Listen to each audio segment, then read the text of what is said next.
Hello बच्चों, कैसे आप सब लोग? बस बढ़िया। ठीक है, तो बच्चा अपन ने अपना बायोमोलिक्यूल स्टार्ट करा। ठीक है, उसमें अपन ने बेसिक स्टार्ट करा। मैंने आपको बेसिक चीज़ें बताई, क्या क्या होता है, कैसे कैसे डिस्कवरी हुई और कैसे कैसे अपन उसको एनालाइज वगैरह करते हैं। ठीक है, फिर अपन ने एक टॉपिक स्टार्ट करा था अपना अमीनो एसिड वाला। ठीक है, तो आधा रह गया था अपने पहले लेक्चर में, वो थोड़ा लेंथी हो गया था, इसलिए मैंने सोचा अगले लेक्चर में कंप्लीट हो जाएगा। तो इस लेक्चर में अपन अमीनो एसिड कंप्लीट करेंगे, उसके बाद अपन प्रोटीन वाला स्टार्ट करेंगे। ठीक है, चलो तो अपन स्टार्ट करें।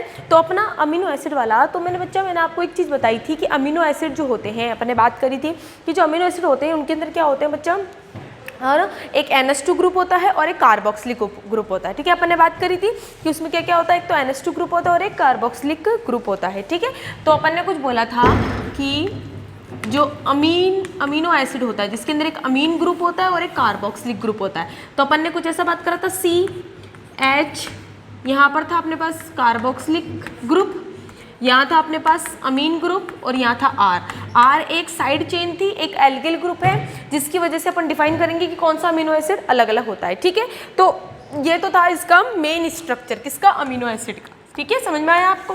तो अपन यहाँ तक अपन ने बात कर ली थी। फिर मैंने आपको बोला था कि R की वजह से कैसे पहचानते हैं, है ना, तो ये सारी बातें हो गई थी। ठीक है, चलो अब अमीनो एसिड को अपन दूसरी कैटेगरी में बांटते हैं। ठीक है, चलो स्टार्ट करें, है ना। अमीनो एसिड को ऑन द, ध्यान से समझना बच्चा ना, इंपॉर्टेंट है ये, बेसिस ऑफ नेचर, है ना, यानी अमीनो एसिड के नेचर के हिसाब से इनको वैसे तो 5 हैं, लेकिन बुक में आपके 4 दे रखे, तो अपन वही देख लेते हैं जो आपके NCERT, उससे ज़्यादा अपन जाएंगे नहीं, है ना। तो मैं आपको बता देती हूँ, on the basis of their nature, वैसे तो 3 ही है, लेकिन मैं एक्स्ट्रा आपको बता दूंगी जो आपकी बुक में दे रखा है। ठीक है, मैं यहाँ लिख दूंगी, एक्स्ट्रा मैं यहाँ लिख दूंगी, ठीक है, साइड में, है ना। तो मेन तो अपन ये 3 देखेंगे, फिर on the basis of nature. Nature मतलब कि अमीनो एसिड कैसे ग्रुप का है, यानी वो एसिडिक है, बेसिक है, न्यूट्रल है ना। तो समझ गए ना नेचर के हिसाब से। तो देखो, है ना, यहाँ मैं लिख देती हूँ एसिडिक, ठीक है, यहाँ लिख देती हूँ बेसिक, ठीक है, यहाँ लिख देते हैं न्यूट्रल। ठीक है, और वो वाला भी देखेंगे, वो मैं इन तीनों को बात आपको बताऊंगी, वो वाला कौन सा। ठीक है, चलो तो पहले अपन ये तीनों देखते हैं जो आपकी बुक में दे रखे हैं। अब अच्छा देखो, है ना, सबसे पहले तो आपको पता है ये रहा ग्रुप। ठीक है, ये है अपने पास ग्रुप, कोई दिक्कत नहीं है। आखिर कैसे पता चलेगा कि कोई अमीनो एसिड किसी स्ट्रक्चर को देख के, अगर मान लो आपके पास कोई अमीनो एसिड दे दिया, तो आप कैसे पहचानोगे कि एसिडिक है, ये बेसिक है और ये न्यूट्रल है? तो बच्चा मैं आपको एक बात बताती हूँ, अगर इस नॉर्मल अमीनो एसिड को देखो, तो इस नॉर्मल अमीनो एसिड में एक NH2 ग्रुप है और एक COOH ग्रुप है ना। यही है अपने पास, कोई दिक्कत वाली बात नहीं है, एक NH2 ग्रुप और एक COH ग्रुप है। ठीक है, अगर इन तीनों में अगर आपको बांटना है, तो बच्चा देखो, न्यूट्रल वाले के अंदर, पहले न्यूट्रल का देख लेते हैं क्योंकि इजी है। न्यूट्रल में आपके पास क्या होगा,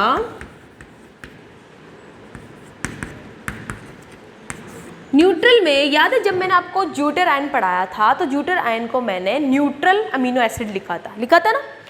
अगर आपके पास एक NH2 है ना, यानी न्यूट्रल के अंदर आपके पास एक NH2 एक COH ग्रुप हो और उसके साथ उसमें आयन्स हो, यानी एक पॉजिटिव और नेगेटिव आयन हो, तो उसको अपन न्यूट्रल अमीनो एसिड में इंक्लूड करेंगे। ठीक है, अच्छा रुको, अभी और समझ में आएगा, देखते जाओ। अब अगर बेसिक की बात करें, तो बच्चा देखो, इस अमीनो एसिड के पास क्या होना चाहिए? अच्छा मुझे एक बात बताओ, इन दोनों में से बेसिक नेचर का कौन होगा, एसिडिक नेचर का कौन होगा? अगर यहाँ पर एक प्लस है एक माइनस है, यानी NH2 ग्रुप क्या बनाता है अपने पास, बेसिक नेचर बनाता है, COH ग्रुप अपना एसिडिक नेचर का होता है, पता है आपको? ठीक है, अच्छे से ध्यान है। तो अगर एक एसिड एक बेस है, दोनों अगर एक में प्रेजेंट है, अगर एक प्लस और एक माइनस है, तो एक दूसरे को न्यूट्रल कर देंगे, तो देखो न्यूट्रल कंपाउंड हो गया। अगर मैंने क्या करा, मुझे इस कंपाउंड को बेसिक बनाना है, मुझे इस कंपाउंड को बेसिक बनाना, तो मैं क्या करूंगी, एक और बेसिक ग्रुप जोड़ दो इसके साथ। अब बेसिक कौन बनाता है, NH2, तो एक काम करो, इसी के साथ R के साथ आप NH2 ग्रुप जोड़ दो, तो कुछ ऐसा बनेगा, ये NH2 है ना, ये H, ये COH, ये तो नॉर्मल जो होता है।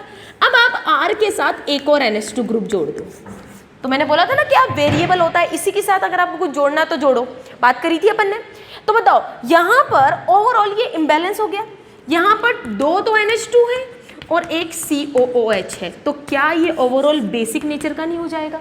तो अगर किसी भी अमीनो एसिड में आपको 2 NH2 ग्रुप और एक COH ग्रुप दिखे बच्चा, तो वो होता है बेसिक अमीनो एसिड। और यही पूछा जाता है कि आपको कोई कंपाउंड, एम्स में आया हुआ क्वेश्चन है, आपको कोई कंपाउंड दे दिया था 2017 में आया था आई थिंक, है ना। तो उसमें दे रखा था आपको कंपाउंड दे रखा था, आपको पूछ रखा था, मैं आपको बताऊंगी कौन सा है वो ना। उसमें आपको दे रखा था कि ये कौन सा, आपको स्ट्रक्चर दे दिया और आपको बोला था इसका नेचर बताओ, अमीनो एसिड किस नेचर का है। तो आप पहचानो कैसे, मैं बताती हूँ आपको। पहले मैं एसिडिक वाला बताती हूँ, फिर मैं आपको पहचाने के बताती हूँ, ठीक है। एसिडिक में क्या करोगे, इसका उल्टा कर दो। अब एसिडिक कौन शो करता है, COH। तो अब एक काम करो, यहाँ पर एक NH2 तो ऑलरेडी है, ये कार्बन, ये COH, ये तो नॉर्मल है। आप R के साथ COOH ग्रुप एक और जोड़ दो, तो बताओ यहाँ पर ओवरऑल क्या हो जाएगा, एक तो NH2 ग्रुप होगा और 2 COH ग्रुप होगा। और COH ग्रुप क्या शो करता है, एसिडिटी शो करता है। तो ओवरऑल ये अमीनो एसिड कैसा हो जाएगा, एसिड हो जाएगा। तो अब मैं आपको बताती हूँ पहचानना कैसे। देखो आपके पास क्या क्वेश्चन था, कुछ ऐसा क्वेश्चन दे रखा था। देखो ये क्वेश्चन आपको दे रखा था, यहाँ NH2 था, ये C था नॉर्मल, और ये यहाँ हाइड्रोजन था, ये COOH था। अब आपको दे रखा था CH2 और NH2। ये क्वेश्चन कुछ दे रखा था आपको और आपसे बोल रखा था बताइए ये किस नेचर का है। अब मुझे बताओ, R इज एल्किल ग्रुप, एक कार्बन का भी हो सकता है, 2 कार्बन का भी हो सकता है, 3 का भी हो सकता है, 10 कार्बन का। पता है ना, R तो कोई एल्किल ग्रुप होता है, बड़ी सी लंबी सी कार्बन की चेन होती है। अब यहाँ R कार्बन कितने कार्बन का है, 3 कार्बन का, एल्किल ग्रुप 3 कार्बन का है। अब R के साथ कौन जुड़ा हुआ है, NH2। तो बताओ ओवरऑल कैसा हो जाएगा, बेसिक नेचर का। ये पूछ रखा था आपसे क्वेश्चन।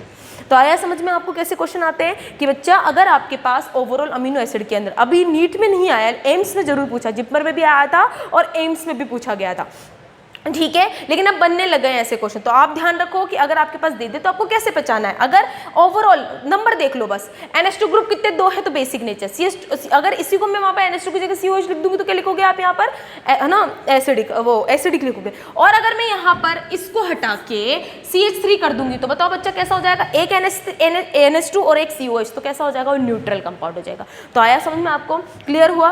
तो बच्चा ये होता है on the basis of nature, ये आपकी बुक में दे। अब आप मुझे, आप तो क्या मतलब मैं आपको बताती हूँ कि बुक में आपके कौन कौन से दे रखे, है ना। Neutral compound, neutral amino acid, basic amino acid और एसिडिक अमीनो एसिड, आपको 3 दे रखे हैं, ठीक है। तो एसिडिक अमीनो एसिड तो बहुत इजी है, किसी के पीछे अगर एसिड लग जाए तो ग्लूटामिक एसिड, अस्पार्टिक एसिड, तो ये तो सारे कैसे हो जाएंगे, एसिडिक अमीनो एसिड। बेसिक में आ जाएगा आपके लाइसिन, कैसा आ जाएगा बेसिक में, मैं आपको दूसरी चौक से लिख देती हूँ ना। बेसिक में कौन सा आ जाएगा बच्चा, लाइसिन। तो बच्चा इसमें तो आएगा आपके ग्लूटामिक एसिड, है ना, और आएगा अस्पार्टिक एसिड। ये सब NCERT में, कुछ भी एक्स्ट्रा नहीं बता रही बच्चा, ठीक है।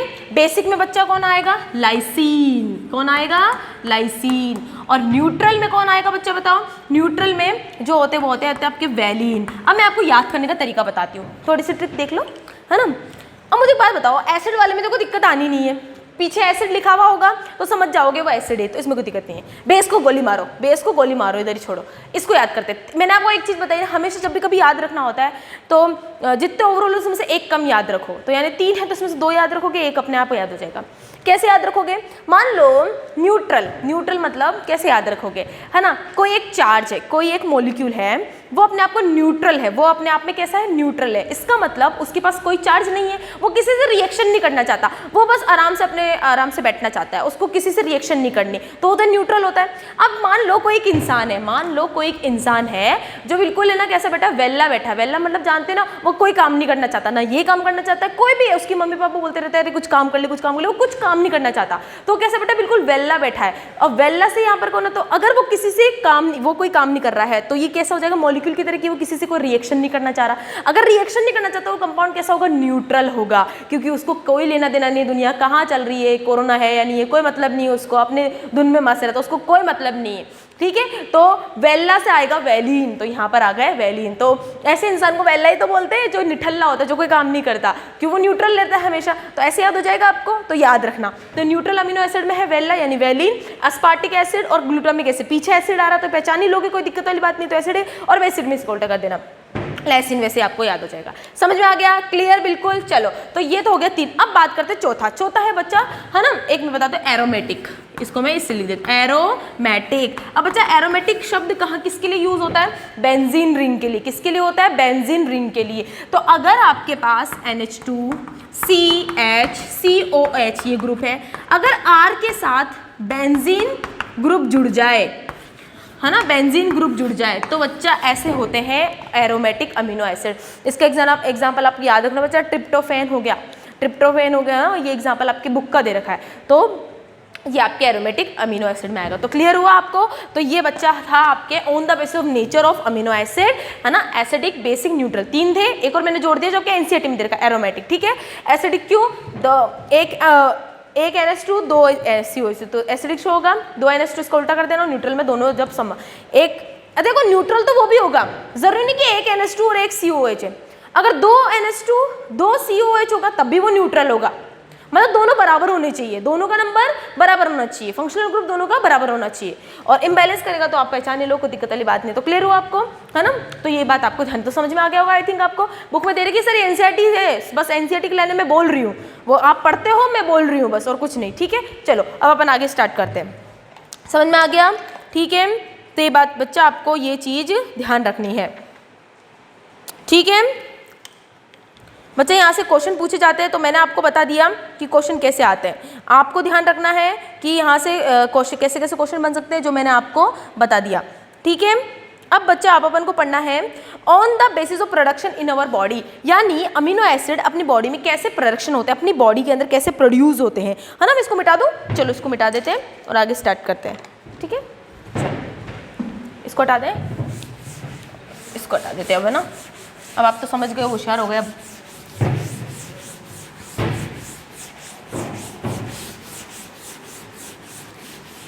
On the basis of production in our body, इसको बता देते हैं, ठीक है। चलो on the basis of production in our body, यानी अपनी बॉडी में कैसे कैसे प्रोड्यूस होते हैं और कैसे कैसे ये अपनी बॉडी में मदद करते हैं काम में, ठीक है। तो 3 तरीके के होते हैं, वैसे तो 2 ही दे रखे हैं, लेकिन ये वाला एक्स्ट्रा मैं बता रही हूँ, अगर याद हो जाए तो ठीक है, वरना कोई दिक्कत वाली। आप तो ये दोनों याद रखना, आपको अच्छे से पता होगा, ठीक है। तो amino acid on the basis production of body 3 तरीके के होते हैं। एक तो होते हैं असेंशियल अमीनो एसिड, नाम तो अच्छे से सुना होगा, जहाँ से बहुत अच्छे क्वेश्चन बनते हैं। और एक है बच्चे नॉन एसेंशियल अमीनो एसिड, ठीक है। और एक होता है बच्चे सेमी एसेंशियल अमीनो एसिड, ये एक्स्ट्रा है, ठीक है। एम्स लेवल का है थोड़ा सा, नीट में तो आपके उन दोनों से पूछा जाता है, नीट में वही इन दोनों से ही पूछा जाता है, ध्यान रखना, ठीक है। तो यहाँ पर थोड़ा आता नहीं है ये क्वेश्चन, ठीक है, फिर भी आपको ध्यान रखना, मैं आपको बता देती हूँ। अब एसेंशियल क्या होते हैं बच्चा, कि देखो, है ना, ये ऐसे अमीनो एसिड्स होते हैं, आपको ये ध्यान रखना है बच्चा। देखो उल्टा होता है, देखो यहाँ पर आपसे पूछा जाता है क्वेश्चन में, कैसे पूछा जाता है, ठीक है, कि कौन से होते हैं जो आपकी बॉडी के अंदर, है ना, ये बनते हैं और कौन से नहीं बनते, ठीक है। अब आपको ये बात ध्यान रखनी है बच्चा कि एसेंशियल जो होते हैं वो आपकी बॉडी के अंदर नहीं बनते हैं, ठीक है, लेकिन आप इनको अपनी डाइट के अंदर लेते हो। क्या बोला मैंने? एसेंशियल जो होते हैं वो आपकी बॉडी जो होती है वो प्रोड्यूस नहीं करती है, लेकिन आप इनको अपनी डाइट में लेना बहुत ज़रूरी होता है। आप जो खाना खाते हो ना वो ये वाला होता है, देखो, नॉट प्रोड्यूस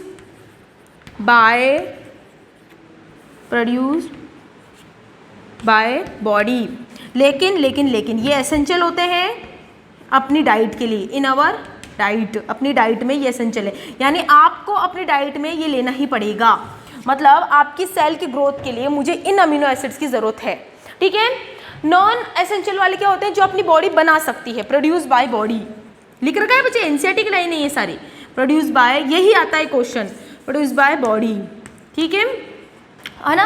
और ये वाला आपको ध्यान रखनी है। इसके साथ साथ ये जो होते हैं बच्चा, है ना, नॉन एसेंशियल, मतलब यानी ये आप डाइट में लोगे तब भी चलेगा, नहीं लोगे तब नहीं, नॉन एनिमल, इसके आगे आप नॉन लगा दो, है ना, नॉट एसेंशियल, क्योंकि ये बन रहे खुद ही, जरूरत ही नहीं है खुद लेने की, ये खुद ही आपकी बॉडी में बन रहे हैं, तो आप डाइट में नहीं भी लोगे तब भी चलेगा।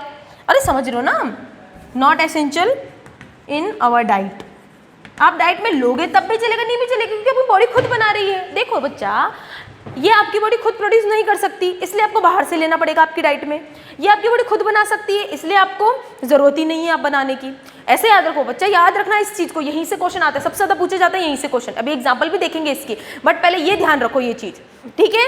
एसेंशियल वाले आप बाहर से लेते हो जो आपको ज़रूरत है, ठीक है, जो आप बाहर से लेते हो, ठीक है। जो आपकी बॉडी, जब आपकी बॉडी खुद नहीं बना सकती तो आप बाहर से लोगे, ऑब्वियसली बात है, दूसरे का सहारा लोगे, है ना। अब आपकी बॉडी खुद बना रही है तो फिर क्यों जरूरत है आपको डाइट, आप लोगे तब भी ठीक है, नहीं लोगे तब भी ठीक है, ठीक है। अब सेमी एसेंशियल बच्चे वो होते हैं जो आपकी बॉडी प्रोड्यूस तो करती है, produce by body, but very slow rate, बहुत ही स्लो रेट में प्रोड्यूस करती है, ये बात आपको ध्यान रखनी है, ठीक है।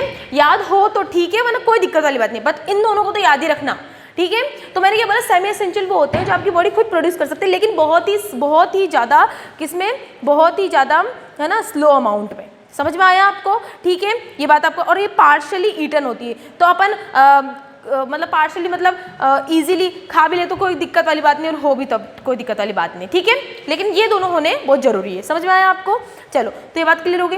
अब आपकी यहाँ से क्वेश्चन पूछे जाते हैं एग्जाम्पल से। बच्चा देखो, एसेंशियल वाले और नॉन एसेंशियल वाला आपके क्या आते हैं, क्वेश्चन पूछे जाते हैं। आपको इन दोनों में से कोई एक वाले याद रखने, आप सारे मत याद रखना, फिर बोलोगे मैम क्या हो गया क्या नहीं हो गया, हमारी ज़िंदगी क्या हो गई, याद ही करना पड़ रहा है। तो मैंने आपको पहले बोल दिया था, अगर आप ये चैप्टर पढ़ रहे हो तो आपको याद रखने पड़ेंगे, आपको कुछ याद करना पड़ेगा, ठीक है। समझ में आया? चलो अब मैं आपको बता दूँ फटाफट। तो देखो, आप याद रखो, कौन से याद रखोगे, एसेंशियल अमीनो एसिड बहुत ज़्यादा है, नॉन एसेंशियल वाले थोड़े कम है, तो नॉन एसेंशियल वाले याद रखोगे। अब कैसे रखोगे, देखो मैं आपको बताती हूँ। इसको मिटा दूँ क्या, हटा दूँ इसको भी हटा देती हूँ, है ना। अब मैंने आपको बोला ये एडिशनल था, है ना। चलो अब देखो, अब नॉन एसेंशियल वाले, देखो मेरे को भी नॉन एसेंशियल वाले याद है, ये वाले आएंगे आपके। देखो मैं आपको पहले लिख देती हूँ, कैसे याद रखोगे, AQ-G2ST, ठीक है। देखो एलेनिन, ठीक है, एस्पैराजीन, ठीक है, अस्पार्टेड, ठीक है, G से G फॉर ग्लाइसिन, ठीक है, और ग्लूटामिन, ठीक है, S for serine and T for tyrosine. ऐसे याद रख रखा है बच्चा मैंने, आपको भी याद रखना पड़ेगा। दोनों याद रखोगे कुछ भी याद नहीं होने वाला। नॉन एसेंशियल वाला याद रख लो, फिर अगर आपके पास कोई क्वेश्चन आ जाए कि in which of the following is essential amino acid, अरे तो भाई एसेंशियल में से एक ऑप्शन सही होगा, तो 3 तो बाकी के नॉन एसेंशियल होंगे, तो आप ऐसे पहचान लेना।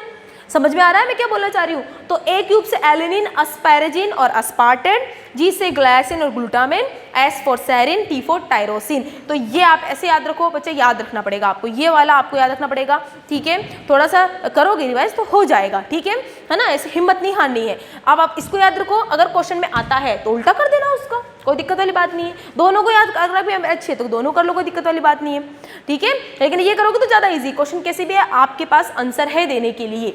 समझ में आ गया, ठीक है। तो ये बात आपको ध्यान रखनी है। तो नॉन एसेंशियल वाला क्लियर हुआ, बोलो।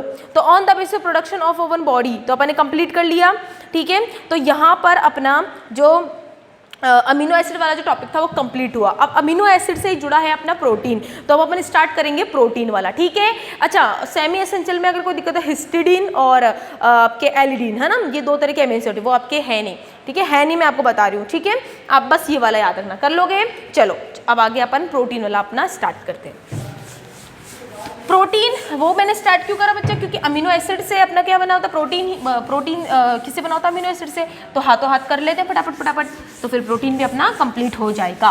पूरा एनसीईआरटी बेस्ड है, मैं आपको बहुत बार बोल चुकी हूँ, तो बस एक बार आपने एनसीईआरटी पढ़ो बच्चा, तो कोई दिक्कत नहीं आएगी। चलो अब प्रोटीन पढ़ते, तो पहले इसके बाद एक काम कर लेते हैं, फीचर पढ़ लेते हैं प्रोटीन के। क्या कर लेते हैं, फीचर्स, ठीक है। अब फीचर्स में बच्चा आपको क्या होना चाहिए, पता होना चाहिए। सबसे पहले ये कैसे होते हैं, पॉलीपेप्टाइड होते हैं। पॉलीपेप्टाइड इन नेचर, पॉलीपेप्टाइड, ठीक है, इन नेचर, ये तो पता है आपको पॉलीपेप्टाइड में। अब बताते हैं, इसका मतलब क्या है बच्चा, मैंने आपको पहले बोल दिया था। अच्छा, इसके साथ साथ मैं आपको एक चीज़ बताती हूँ, जो प्रोटीन होते हैं वो पॉलीमर होते हैं। किसके पॉलीमर होते हैं, पॉलीमर ऑफ अमीनो एसिड्स।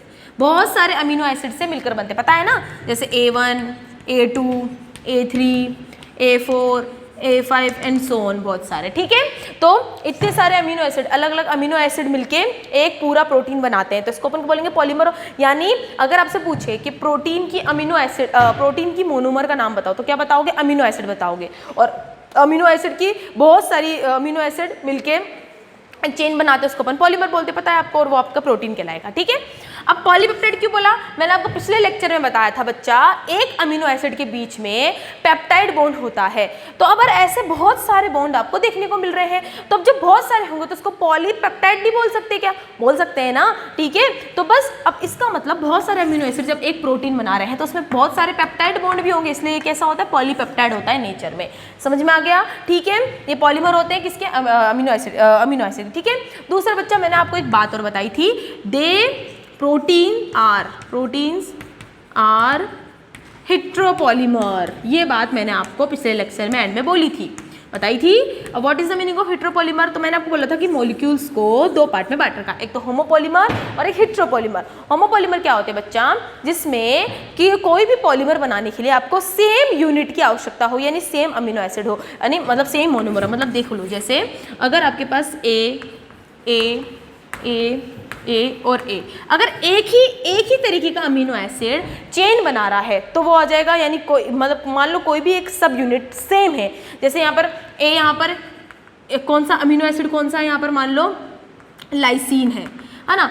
अब फिर भी दूसरा भी लाइसीन, तीसरा भी लाइसीन, चौथा भी लाइसीन, यानी लाइसीन ही पूरा का पूरा एक चेन बना रहा है, तो इसमें मोनोमर सेम ही है, ठीक है। तो ये हो जाएगा होमोपॉलीमर। हेट्रो में क्या होता है बच्चा कि बहुत अलग अलग मोनोमर मिलके, यानी लाइसिन के बाद आएगा एलिनिन, एलिन के बाद सेरिन, सेरिन के बाद टायरोसिन, टायरोसिन ग्लूटामिन, ग्लूटामिन के बाद अस्पार्जिन, अस्पार्जिन के बाद एलिन, मतलब कुल मिला के इतने सारे अमीनो एसिड, 20 तरीके के अमीनो एसिड्स होते हैं जो प्रोटीन बनाते हैं। तो 20 अलग अलग अमीनो एसिड जब एक प्रोटीन स्ट्रक्चर बना तो उसको बोलते हैं हेट्रोपॉलीमर, जहाँ पर मोनोमर अलग अलग होते हैं। हेट्रो का क्या मतलब होता है, अलग अलग, डिफरेंट, और पॉलीमर मतलब जब अलग अलग मोनोमर एक पॉलीमर चेन बनाए तो उसको हेट्रोपॉलीमर बोलते हैं। तो बच्चा मैं आपको पहले बता चुकी हूँ, जो प्रोटीन कैसे होते हैं, हेट्रोपॉलीमर होते हैं, जिसमें अलग अलग प्रोटीन अलग अलग अमीनो एसिड प्रोटीन बनाते हैं। क्लियर हुआ, ठीक है। तो ये बात थी, तो ये थे इसके फीचर जो आपके एनसीईआरटी के अंदर लिख रखा है साफ साफ, जब आप देखोगे तब आप इनको देखना, ठीक है। तो ये तो था इनका बेसिक। अब क्या होता है बच्चा, प्रोटीन को भी बांट रखा है। प्रोटीन को कैसे बांट रखा है मैं आपको बताती हूँ। प्रोटीन जो होते हैं बच्चा, उनको किस भाग में बांट रखा है, देखो जो प्रोटीन होते हैं, ये बात आपको ध्यान रखनी है। दूसरा एक पॉइंट और मैं आपको बता दूँ, जो प्रोटीन होते हैं, देखो आपकी बॉडी में प्रोटीन बहुत ज़्यादा सेंसिटिव होते हैं, ये पॉइंट आपको मैं बताती हूँ ना, इसको मिटाती हूँ। देखो प्रोटीन जो होते हैं बच्चा, वो बहुत ज़्यादा सेंसिटिव होते हैं, sensitive in nature, they are sensitive in nature, ये प्रकृति में यानी नेचर में बहुत सेंसिटिव होते हैं। अब सेंसिटिव का क्या मतलब होता है, मतलब ये हाई टेम्परेचर को या हाई पीएच को झेल नहीं सकते, मतलब इनको एक स्पेसिफिक टेम्परेचर और पीएच की रिक्वायरमेंट होती है। अगर इनका पीएच मान लो 7.4 है किसी अमीनो एसिड या किसी प्रोटीन को काम करने के लिए, तो उतना ही देना पड़ेगा आपको। अगर आपने उससे कम या ज़्यादा दे दिया तो ये डी जनरेट हो जाएंगे, डी नेचर्ड हो जाएंगे, है ना। अगर आपने अच्छा हाँ, एक चीज़ हाँ, चलो मैं आपको बता ही रही हूँ, तो फिर एक काम की बात बताई थी, साथ में बता देती हूँ। बच्चा देखो, स्पेसिफिक टेम्परेचर और पीएच तो समझ में आ गया कि हर एक प्रोटीन का एक टेम्परेचर होता है, सबका अलग। जैसे पेप्सिन जो होता है वो एसिडिक नेचर में काम कर सकता है अपनी बॉडी में, यानी उसका पीएच 1 और 2 के बीच में होना चाहिए, तभी वो काम कर सकता है, वरना नहीं करेगा। और बॉडी टेम्परेचर आपको पता है 37 पे काम करना चाहिए। पैनक्रेटिक एंजाइम बेसिक नेचर पे काम करती है, यानी उनका पीएच 7 से ज़्यादा होना चाहिए, यानी 7 और 8 के बीच में होना, तभी का। अगर आप पैनक्रेटिक एंजाइम का, जैसे मान लो सलाइवरी अमाइलेज को अगर आप स्टमक में डाल दोगे तो काम नहीं कर सकता। अगर आप पेप्सिन को इंटेस्टाइन में डाल दोगे जहाँ बेसिक नेचर है तो वो काम नहीं कर सकता। तो मतलब समझ में आया, यानी हर एक प्रोटीन का एक स्पेसिफिक टेम्परेचर और पीएच होता है। अब सुनो बच्चा, अगर यहाँ पर आपने हाई टेम्परेचर दिया, पहला है अगर आपने ऑप्टिमम से हाई दे दिया, और अगर आपने ऑप्टिमम से बहुत लो टेम्परेचर दे दिया तो क्या होगा। तो ध्यान से सुनो, ये आया हुआ क्वेश्चन है। अगर आपने टेम्परेचर को हाई कर दिया तो वो हो जाएगा डीनेचर्ड, यानी उसका मॉलिक्यूल ही तहस नहस हो जाएगा। और अगर आपने उसके लो, अगर ऑप्टिमम से कम टेम्परेचर दे दिया तो ये हो जाएगा इनएक्टिव हो जाएगा वो। ये पूछा जाता है बच्चा। वैसे तो एंजाइम में बताऊंगी मैं, लेकिन फिर भी मैं अभी आपको बता दूं, ध्यान रखना, ठीक है। कि अगर ऑप्टिमम से स्पेसिफिक से अगर आपने हाई टेम्परेचर दे दिया तो हाई टेम्परेचर में हाई हीट ज़्यादा दोगे तो वो जो पूरा मॉलिक्यूल है ना वो पूरा डी जनरेट हो जाएगा, मतलब डी नेचर्ड हो जाएगा पूरी तरह से। और अगर आपने लो टेम्परेचर दिया तो वो इनएक्टिव हो जाएगा। समझ में आया। और डी नेचर होने के बाद क्या पता आपने स्ट्रक्चर ही नहीं बना पाए, टूट जाए आधा मॉलिक्यूल। समझ में आया, तो ये बात आपको ध्यान रखनी। क्लियर हो गया। तो ये तो थे इसके बेसिक। अब अपन आगे स्टार्ट करें। आगे है बच्चा इसके, है ना, प्रोटीन के पार्ट। प्रोटीन जो होते हैं बच्चा वो दो तरीके के होते हैं, ठीक है। अपन स्टार्ट करते हैं। जो प्रोटीन होते हैं अपने पास वो दो तरीके के होते हैं, एक तो सिंपल और एक कॉन्जुगेट। कितने होते हैं? एक तो सिंपल अकॉर्डिंग, मतलब अब देखते हैं अपन, है ना, बात करते हैं कौन कौन से नेचर के। तो on the basis of their composition, ठीक है, on the basis of their composition. देखो बुक में दे रखी है, सारी बातें बुक में दे रखी है, लिख दूँ यहाँ पर मैं, देखो, on the basis of composition. Protein कितने टाइप्स के होते हैं बच्चा? 2 टाइप्स के होते हैं। कितने टाइप्स के होते हैं? 2 टाइप्स के होते हैं। एक तो बच्चा होते हैं सिंपल प्रोटीन और एक होते हैं कॉन्जुगेट प्रोटीन। नाम सुना है? सुना होगा आपने, ठीक है। सिंपल प्रोटीन और दूसरे कौन से होते हैं? कॉन्जुगेट प्रोटीन, ठीक है। एक तो होते हैं सिंपल प्रोटीन और दूसरे होते हैं कॉन्जुगेट। सिंपल होते हैं मतलब, सिंपल का मतलब होता है एक अमीनो एसिड, दूसरा अमीनो एसिड का, फिर तीसरे, फिर चौथे, यानी इनमें NH2 और COH ग्रुप के अलावा आपको कोई ग्रुप नहीं दिखेगा। मतलब ऐसी अमीनो एसिड की चेन जिसमें आपको कोई भी एक्स्ट्रा फंक्शनल ग्रुप नहीं दिखे। एक सीधी सिंपल चेन हो जिसमें सिर्फ NH2 और COH तो नॉर्मली होते हैं और R ग्रुप अमीनो एसिड के हिसाब से चेंज हो जाएगा, लेकिन उसमें कोई एक्स्ट्रा फंक्शनल ग्रुप नहीं हो, तो ऐसा अमीनो एसिड को अपन बोलते हैं, ऐसे प्रोटीन को अपन बोलते हैं सिंपल प्रोटीन, ठीक है। जिसमें केवल सिंपली एक NH2 ग्रुप हो, है ना, और एक COH ग्रुप हो, बस ये तो होना ही चाहिए। अरे ये तो होगा तभी तो अमीनो एसिड होगा, ठीक है। अब बात करते हैं कि ऐसे प्रोटीन होते कौन से। तो मैं आपको बता दूं, अपने जो पेप्सिन जो होता है, पेप्सिन और जो ट्रिप्सिन, वो एक तरीके के सिंपल प्रोटीन कहलाते हैं। ये बात आप ध्यान रखना, ज़्यादा नहीं है इसके, बस इतना ही है, ठीक है। तो पेप्सिन और ट्रिप्सिन एक तरीके के सिंपल प्रोटीन होते हैं क्योंकि उनमें कोई भी फंक्शनल, कोई दूसरा फंक्शनल ग्रुप नहीं जुड़ा रहता, ठीक है। अब अपन बात करते हैं कॉन्जुगेट। बच्चा कॉन्जुगेट का मतलब होता है, आप जब इस मॉलिक्यूल को देखोगे तो इसमें NH2 और COOH के साथ साथ आपको एक प्रोस्थेटिक ग्रुप भी दिखेगा। प्रोस्थेटिक ग्रुप का मतलब होता है एक दूसरा ग्रुप जुड़ा हुआ रहेगा। अब वो दूसरा ग्रुप कुछ भी हो सकता है। दूसरा ग्रुप आपके पास कोई फंक्शनल एल्कोहलिक ग्रुप हो, है ना, कोई कीटोनिक ग्रुप हो, कोई एल्डिहाइडिक ग्रुप हो, कोई पिगमेंटिक ग्रुप हो, है ना, कोई एल्कलॉइड ग्रुप हो। और ज़्यादातर जो प्रोटीन्स होते हैं वो कॉन्जुगेट होते हैं, जो आपकी बुक में भी दे रखी है। एक टेबल दे रखी है आपको सम बेसिक, जिसमें आपका कोलेजन दे रखा है ना, तो मैं आपको एग्जांपल बता दूँ, तो ज़्यादातर जो अपनी बॉडी के अंदर जितने भी प्रोटीन होते हैं वो ज़्यादातर कॉन्जुगेट प्रोटीन होते हैं। देखो मैं एग्जाम्पल बता, हीमोग्लोबिन भी आपकी कॉन्जुगेट ही होता है, ठीक है, जिसमें आपके पास आयरन वगैरह जुड़े रहते हैं। दूसरा आपको बताऊं, कोलेजन, फाइबर, फाइब्रोब्लास्ट, फिब्रिन, है ना, और मायोग्लोबिन, ये सारे के सारे आपके कॉन्जुगेट प्रोटीन होते हैं जो आपकी बुक में दे रखो। टेबल देखना, टेबल में इसको छोड़कर जितने भी आपके मोस्टली जो दे रखे हैं आपके, वो कॉन्जुगेट प्रोटीन ही होते हैं, ठीक है। समझ में आया? तो आपको ये ध्यान रखना है, जो प्रोटीन होते हैं कंपोजिशन के बिहाफ पर 2 तरीके के होते हैं। एक तो सिंपल प्रोटीन जिसमें कोई एक्स्ट्रा प्रोस्थेटिक ग्रुप जुड़ा हुआ नहीं होता, ठीक है, और कॉन्जुगेट प्रोटीन में आपके साथ NH2 COH के साथ आपके साथ कोई और एक प्रोस्थेटिक ग्रुप देखने को मिलेगा जो उसको एक अलग ही नेचर बना देगा, उसका प्रोटीन का एक अलग नेचर शो हो जाएगा, ठीक है। समझ में आया? और इस प्रोस्थेटिक ग्रुप की वजह से बच्चा वो अपने आप को बहुत ज़्यादा मॉडिफाइड कर लेता है और उसका एक जो फंक्शन होता है वो उसी का फंक्शन रहता है, वो कोई और दूसरा उसका फंक्शन नहीं ले सकता। ये भी तो अपनी पर्टिकुलर बॉडी के अंदर बहुत सारे प्रोटीन्स होते हैं जो एक पर्टिकुलर फंक्शन करते हैं, ठीक है ना। तो ये बात ध्यान रखो। तो आपकी बुक में क्या दे रखी है, टेबल दे रखी है, उसको पढ़ना, उसमें आपके मोस्टली कॉन्जुगेट प्रोटीन ही दे रखे हैं, ठीक है। मैं आगे पढ़ा रही हूँ, मैं ना, मैंने आपको बता दिया, आप उसको पढ़ लेना, ठीक है। चलो अब अपन आगे स्टार्ट करते हैं। आगे अपन जब अपन देखेंगे तो क्या होता है बच्चा, इसके अंदर आपको प्रोटीन का और क्लासिफिकेशन देखते हैं। तो बच्चा आपने देखा होगा कि प्रोटीन को और ज़्यादा बांट रखा है। कैसे बांट रखा है? जैसे प्रोटीन जो होते हैं उनके स्ट्रक्चर के बिहाफ पर कितने तरीके के बता रखे हैं आपके, 4 टाइप के बता रखे। कितने बता रखे आपके? 4। अच्छा, ये बताने से पहले मैं आपको एक और बात बता देती हूँ जो आपकी NCERT की लाइन दे रखी है। देखो क्या, कॉन्जुगेट प्रोटीन में आप 2 तरीके के प्रोटीन देखोगे, है ना। एक तो है कोलेजन प्रोटीन और एक आप देखोगे रूबिस्को। ये 2 प्रोटीन आप देखोगे, ठीक है। मैं दूसरा एक लेती हूँ, ठीक है। तो बच्चा 2 तरीके के प्रोटीन आपको दे, वैसे तो बहुत है, मैं आपको वही बता रहा हूँ जो आपके काम की है, ठीक है। कोलेजन प्रोटीन एनिमल में पाए जाने वाला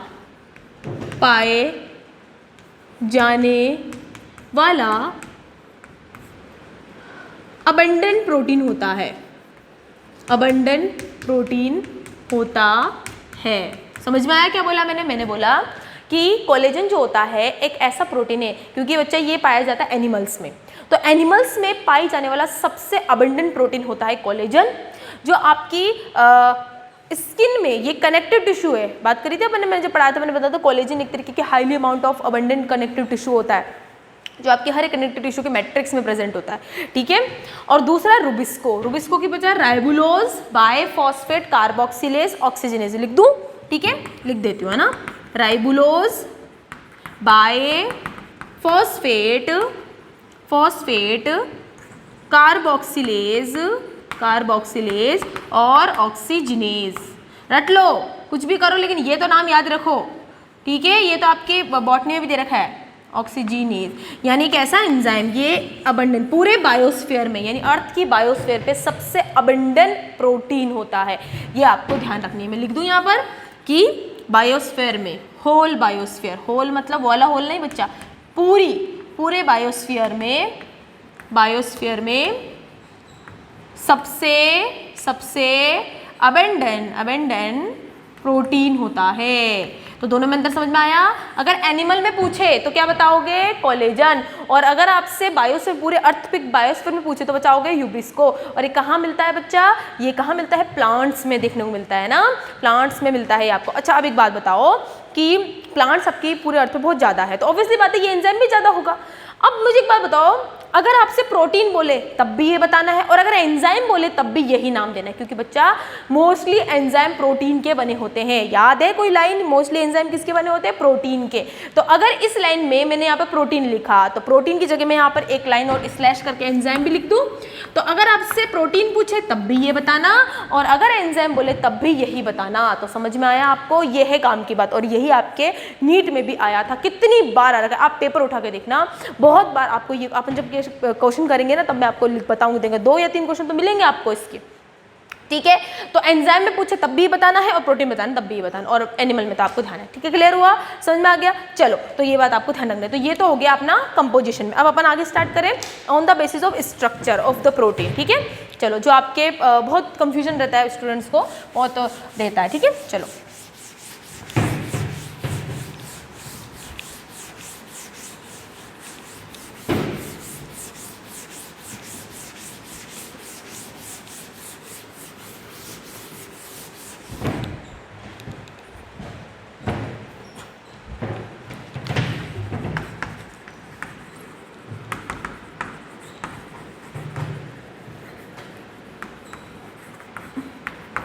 on the basis structure of protein कितने तरीके के होते हैं, 4 तरीके के। नाम अच्छे से पता होगा आपको, कुछ हो ना हो नाम तो बड़ा रहता है तुमको याद, बाकी का कुछ पता आता हो ना हो, लेकिन नाम तो बहुत याद रहता है तुमको।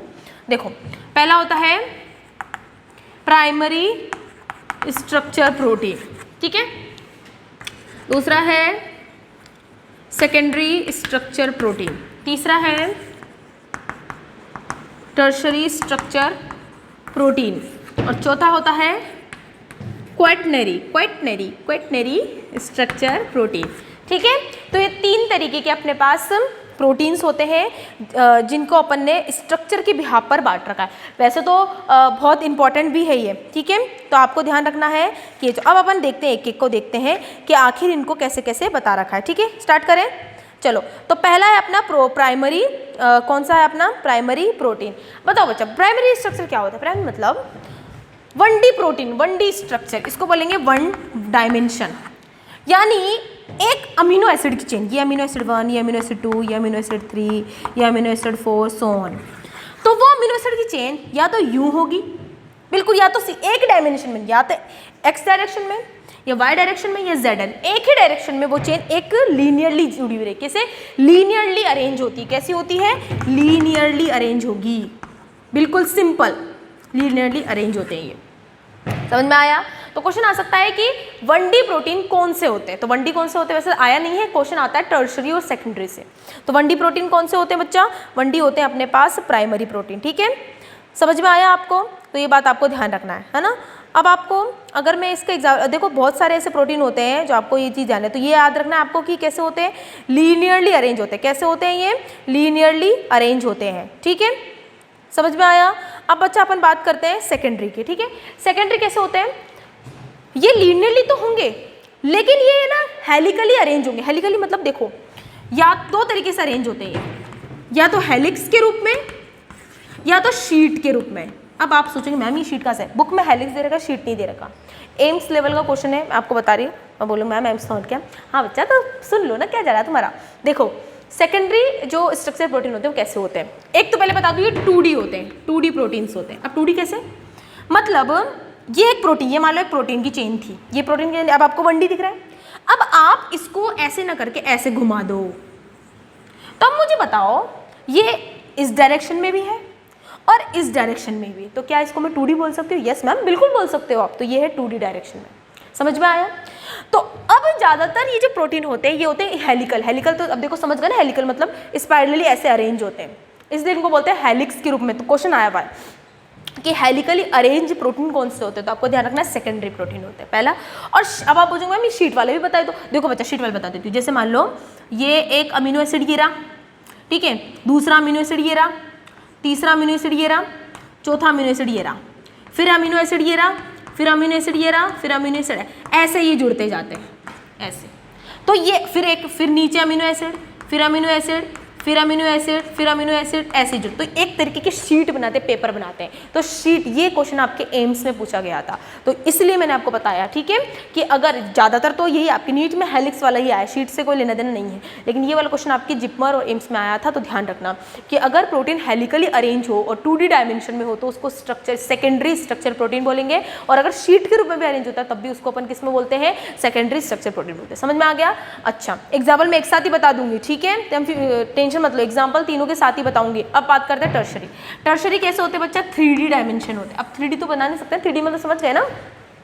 और ये कैसे होते हैं 3D के साथ ही, कैसे होते हैं बिल्कुल ना, मतलब कैसे बताऊं मैं, मतलब 3 डायमेंशन, मतलब जैसे समझो ना X direction, Y direction, 3 dimension. और ये कैसे होते हैं, जैसे वुलन, आपकी बुक में लिख रखा है ये सारे, वुलन बॉल। अच्छा, अपनी जो नानी होती थी वो स्वेटर बुनती थी, तो स्वेटर बुनती तो वुलन बॉल आता था, तो वो कैसा होता था, इस डायरेक्शन में, इधर वो कैसे रहता है ना। आपने देखा होगा कि अपन क्या करते हैं कि अपने घरों में लाइटें सजाने वाले आते हैं, तो उनमें जब आपने देखा होगा तो अपन क्या करते थे, उसका कचरा कर देते, उसको पूरा ऐसे बना देते, बहुत उलझ जाता है वो। तो आपने उस स्ट्रक्चर देखो, बॉल जैसा स्ट्रक्चर बनता है तो बहुत उलझ जाता है बिल्कुल। तो ऐसा स्ट्रक्चर, तो वुलन बॉल जैसा स्ट्रक्चर जो 3 डायमेंशन का होता है उसको अपन बोलते हैं क्वाटनरी। और सबसे इंपॉर्टेंट बात बता, ये टर्शरी वाले जो होते हैं वो सबसे इंपॉर्टेंट होते हैं, क्योंकि ये बायोलॉजिकल एक्टिविटी में, बायोलॉजिकल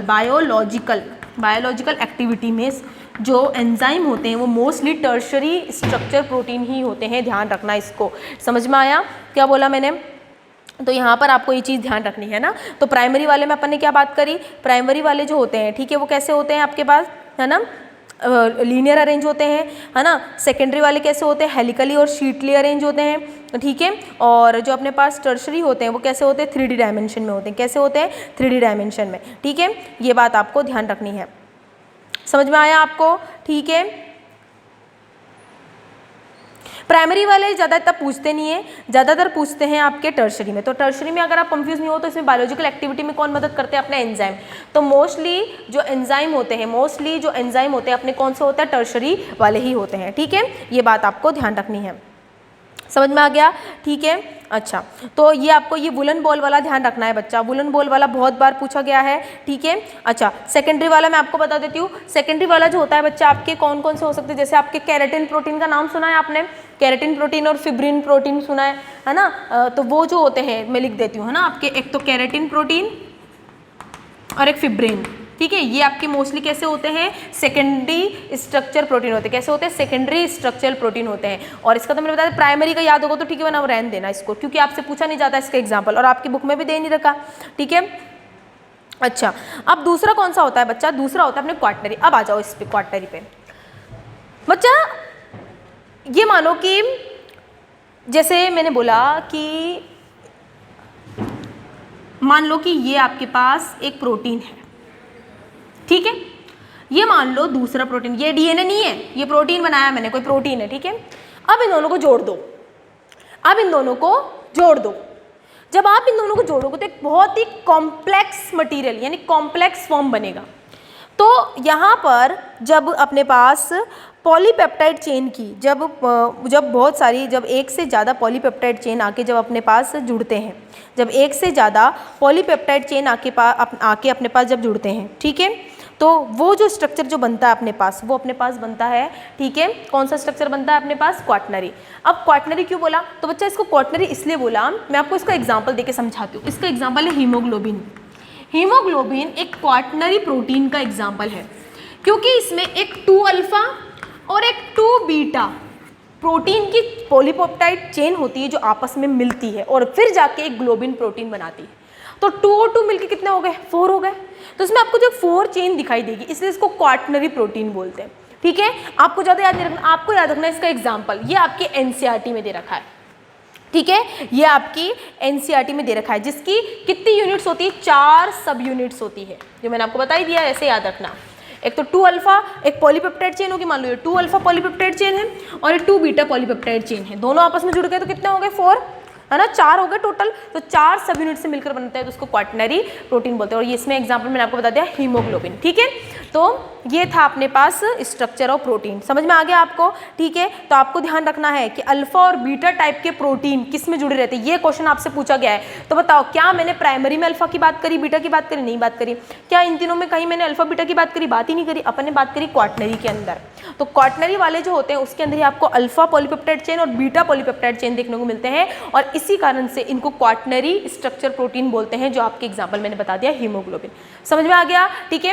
अरे 2 अल्फा का मतलब है 2 अल्फा पॉलीपेप्टाइड चेन और बीटा का मतलब है 2 बीटा। अल्फा मतलब है राइट साइड घूमेगा, बीटा मतलब है आपके लेफ्ट साइड घूमेगा। समझ गए बात को? बाकी और कुछ भी नहीं, ज़्यादा मत ये कंफ्यूज मत होना, ठीक है। तो ये था अपना स्ट्रक्चर प्रोटीन, और यही इसी के साथ अपना प्रोटीन वाला जो टॉपिक होता है वो अपना एंड होता है, ठीक है।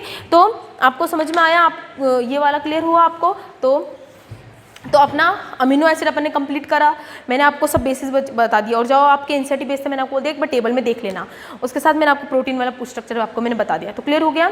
तो जितना भी एनसीईआरटी बेस था एक बार डायग्राम देख लेना, एक बार इन चारों के एक बार डायग्राम देख लेना तो समझ में आ जाएगा। एनसीईआरटी में सही दे रखे डायग्राम, तो क्लियर है, समझ में आ जाएगा, ठीक है। अच्छा, एक चीज़ और बता देती हूँ, आपकी एनसीईआरटी की लाइन दे रखी है ना, प्राइमरी में जब आप प्राइमरी प्रोटीन को देखोगे तो आप यहाँ पर मान लो एक A1 है और ये फिर बहुत सारे अमीनो एसिड जुड़ के A10 बनाता है। मान लो एग्जांपल के लिए 10 अमीनो एसिड है और एक लीनियरली अरेंज है, ठीक है। तो ध्यान रखना, अब ये वाला है तो ये वाला हो जाएगा लेफ्ट साइड, ये वाला अमीनो एसिड हो जाएगा लेफ्ट साइड वाला अमीनो एसिड, और ये हो जाएगा अपने पास राइट साइड अमीनो एसिड। ये आपकी एनसीईआरटी की लाइन है बच्चा, मैंने सोचा बता देती हूँ, ठीक है। तो लेफ्ट साइड अमीनो एसिड को अपन बोलेंगे एन टर्मिनल बोलेंगे, ठीक है, और राइट साइड वाले को अपन बोलेंगे सी टर्मिनल। ये है बस काम की बात जो आपको ध्यान रखनी है बस, ठीक है। क्या बोला मैंने बच्चा? मैं बोल रही हूँ क्योंकि बच्चा बाकियों में तो आप डिफाइन ही नहीं कर सकते, क्योंकि इसी में देख सकते हो 1D के अंदर तो अच्छे से बता भी सकते हो। तो एक लीनियरली चेन है, ठीक है, तो ये वाला आपके हिसाब से बताते हो, तो ये वाला एक अमीनो एसिड ये रहा और एक 10th वाला अमीनो एसिड ये रहा, तो आपके हिसाब से ये वाला लेफ्ट साइड वाला और आपके हिसाब से ये वाला राइट साइड वाला। तो लेफ्ट साइड वाले को अपन बोलेंगे N terminal protein, N terminal amino acid, और राइट साइड वाले को अपन बोलेंगे सी टर्मिनल अमीनो एसिड की ये जो चेन है यहाँ पे वो दे रखी है, ठीक है। समझ में आ गया? तो बस यही आपके तो जितना भी एनसीईआरटी बेस था सारी लाइंस मैंने आपको बता दी, जहाँ से क्वेश्चन आपके आ सकता था, इससे ज़्यादा नहीं आएगा। बस एक बार आप डायग्राम देख लेना बुक से, ठीक है। तो मैंने आपको बता दिया जो भी आपके काम आता है। ये वाला ध्यान रखना, टर्शियरी प्रोटीन मोस्टली अपने एंजाइम्स होते हैं, ठीक है, और इसका मैंने आपको बता दिया। प्राइमरी प्रोटीन्स बहुत ही लीनियर प्रोटीन होते हैं, ठीक है, और ये वाला क्वाटनरी वाला मैंने आपको क्लियर कर दिया, ठीक है। तो यही इसी के साथ अपना लेक्चर अपन एंड करते हैं। तो अपन ने प्रोटीन और अमीनो एसिड कंप्लीट कर। अब अगले लेक्चर में अपन कार्बोहाइड्रेट्स और फैट से लिपिड्स वाला कंप्लीट करेंगे, ठीक है। उसको भी बहुत अच्छे से पढ़ेंगे, क्लासिफिकेशन अच्छे से देखेंगे कैसे कैसे होता है कैसे नहीं होता, ठीक है बच्चा। चलो, तो बस एक बार जो मैं हमेशा आपको बोलती हूँ, एक बार अपनी एनसीईआरटी को अच्छे से पढ़ना, ठीक है। चलो, थैंक यू।